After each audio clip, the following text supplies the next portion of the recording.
There were a lot of big trades yesterday in the MLB. We will talk about all of that, today's matchups, and who I think is going to get a hit to help win Beat the Streak. Let's talk about it and jump into it. This is the first pitch. Roll the intro.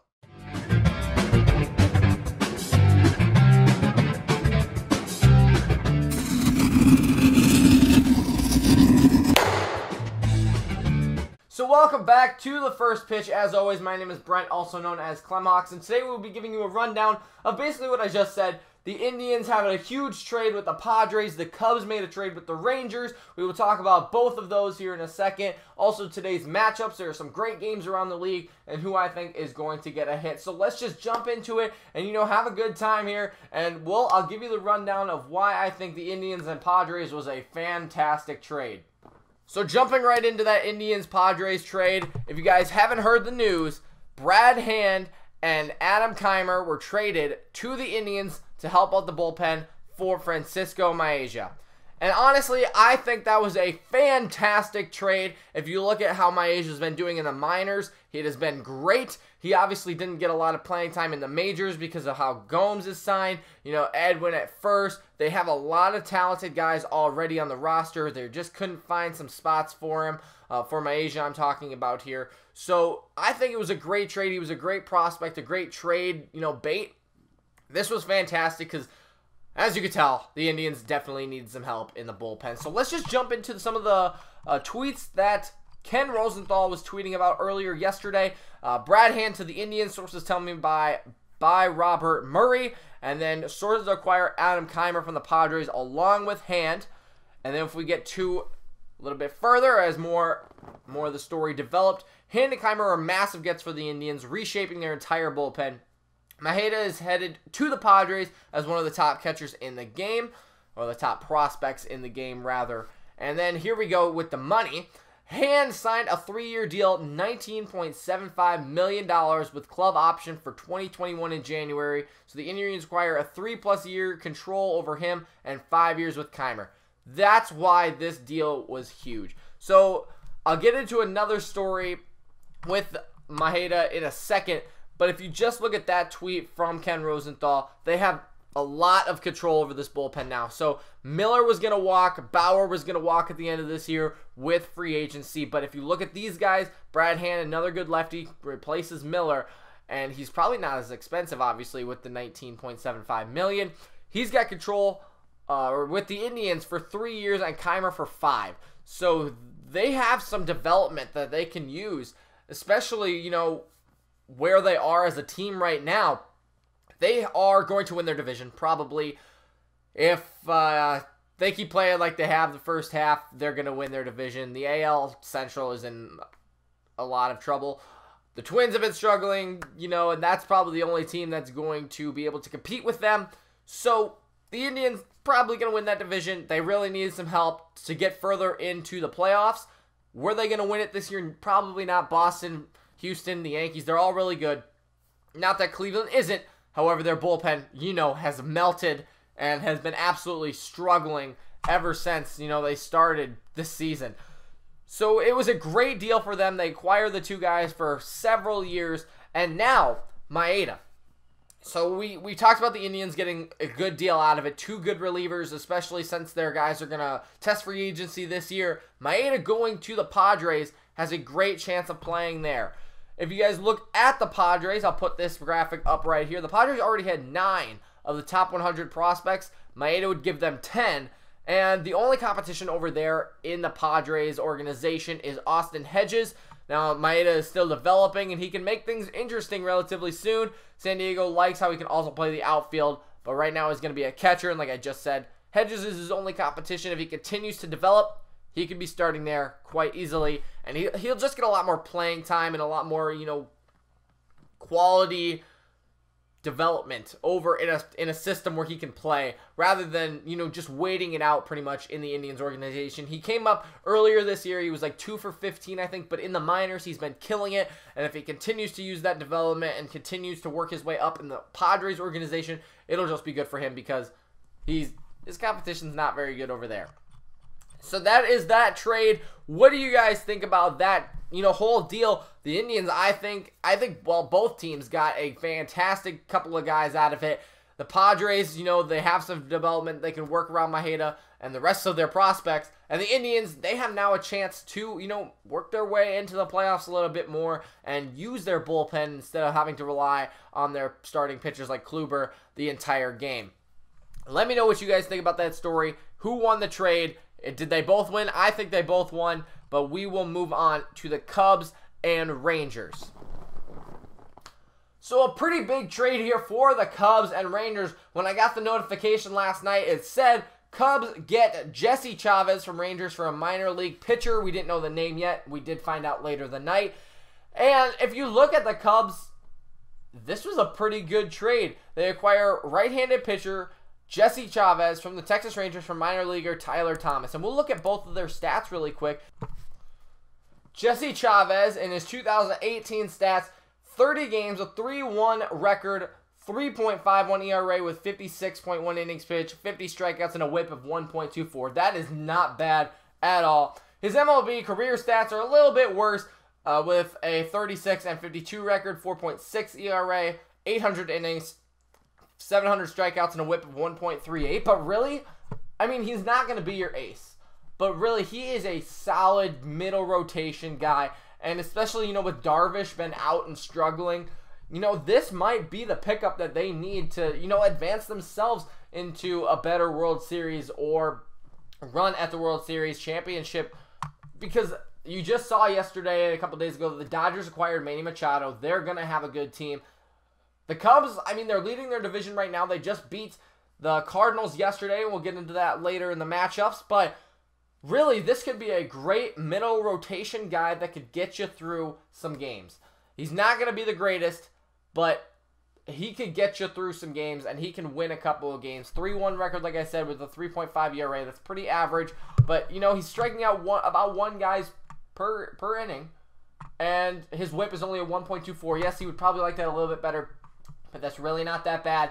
And he's going to be a great middle rotation guy, especially for who they gave up. If we look at Tyler Thomas here, he's had a pretty good year as well. He was drafted 7th round last year to the Cubs, and he's 22, so he's pretty young. He has had a 2-2 record this year with a 2.8 ERA, 51 innings pitched, 37 hits, 16 earned runs, 9 walks, and 57 strikeouts. That, my friends, is a pretty good reliever down in Double-A. He has had, a pretty good season so far. Will he continue to do good in the Rangers organization? I don't know. Let me know what you guys think. He's a good player down in Double-A. What can he do? Like, he's got a 2.8 ERA, 57 strikeouts, 9 walks. That is pretty good. About a 6-to-1 ratio. What do you guys think? Was this a good trade? Should they have traded somebody else? Is Tyler Thomas, was he going to be a good pitcher in the majors once he got there? Or was it good that they finally traded him? Cubs fans or Rangers fans or anybody else, let me know what you guys think. I think it was a good trade, and I think Jesse Chavez is going to help out the Cubs middle rotation and really help them get deeper into the playoffs as well. One quick thing on the Indians and Padres trade before we move on. I have linked a great website down below about, just the trade and what the Indians thought of it and their reasoning behind it. It is called Let's Go Tribe. Again, it will be down in the description below. It just talks about how Andrew Miller has been on the DL. He has a pretty high ERA, and he's really been struggling. Brad Hand and Adam Keimer will be able to help out. They talk about Maheda's future. It was uncertain with the Indians. We said Yan Gomes was signed through 2021. Perez was signed through 2022, and they could option him out in 2021. But he really didn't have a future there. The only competition, again, in San Diego is Austin Hedges. And since, these guys are going to walk, you have Cody Allen. I think I said Trevor Bauer earlier. Let's make it Cody Allen. Cody Allen and Andrew Miller, they're both free agents. They're probably going to walk because they're not going to be able to afford them.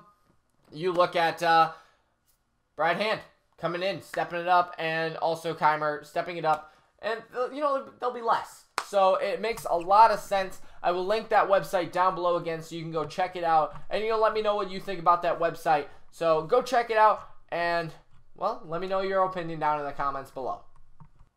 So it's now time for the hottest game of the day. Roll the intro.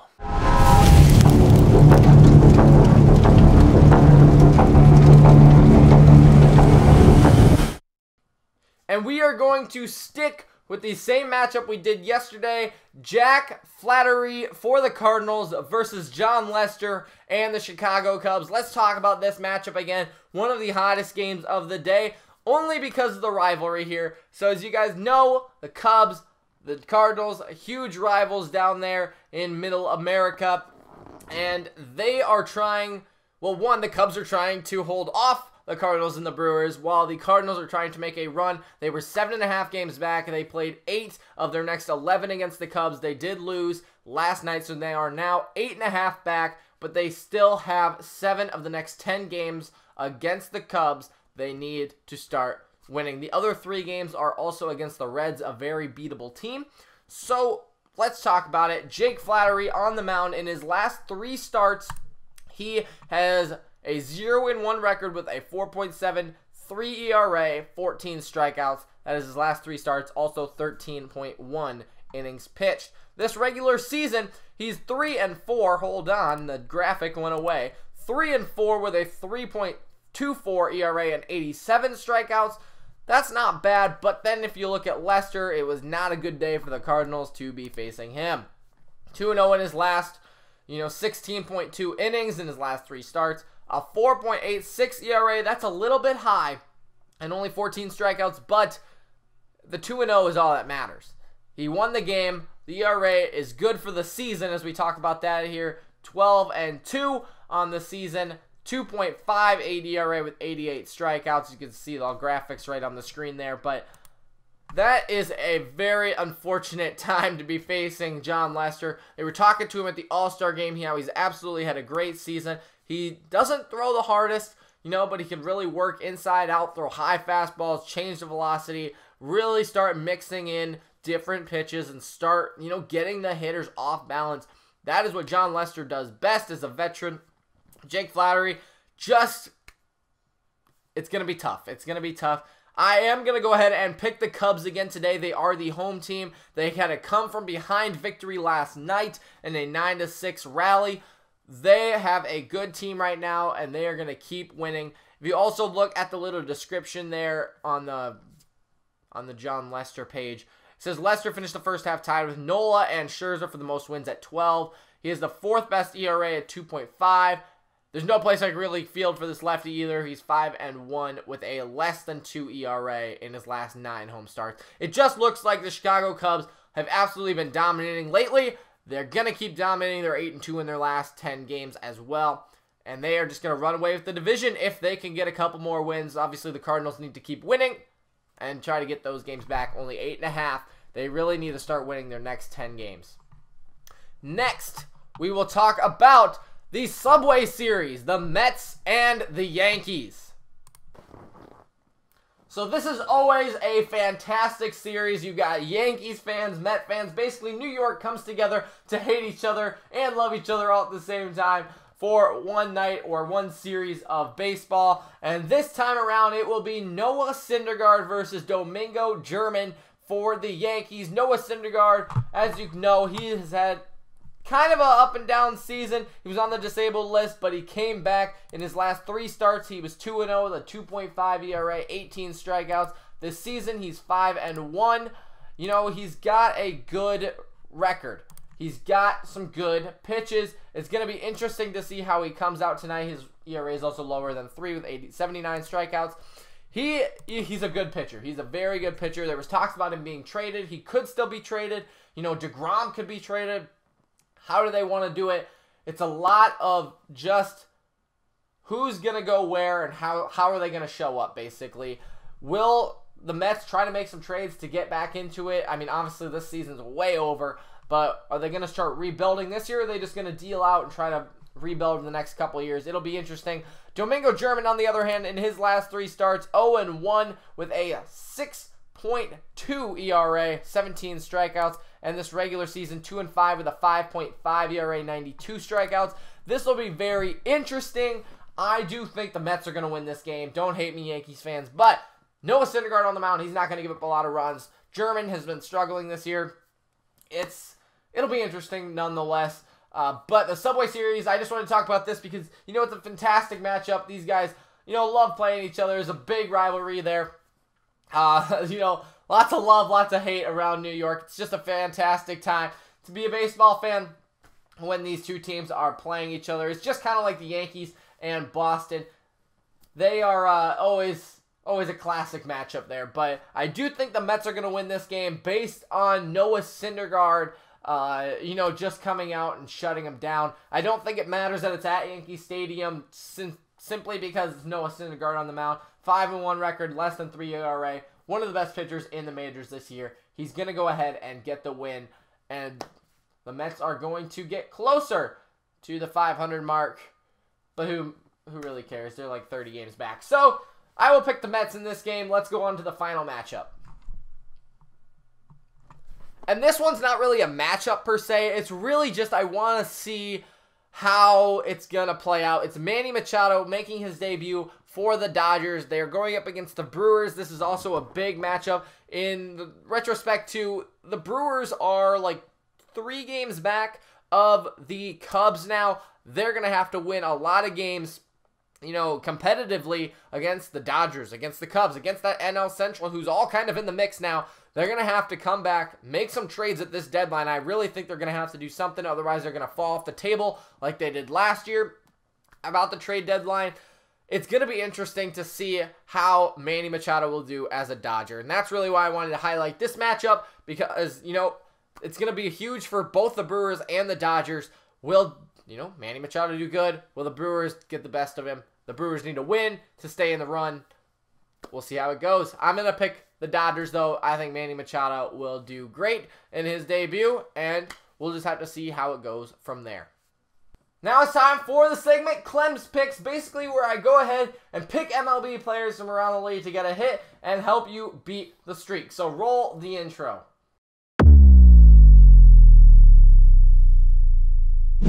So if you don't know what Beat the Streak is, it's an app that MLB puts on where you basically go around picking players in the MLB who you think is going to get a hit. If they get a hit, you get a streak. And if you get a streak of 56 players in a row, you get $5.6 million. So that's why we're trying to, go ahead and get some picks. I did pick 2 players today, so we will jump into that in 1 second. But let me know what you guys think around, who's going to get a hit, who's not going to get a hit. I will give you my opinion, but let's jump into it. The first guy I'm going to pick is Charlie Blackmon.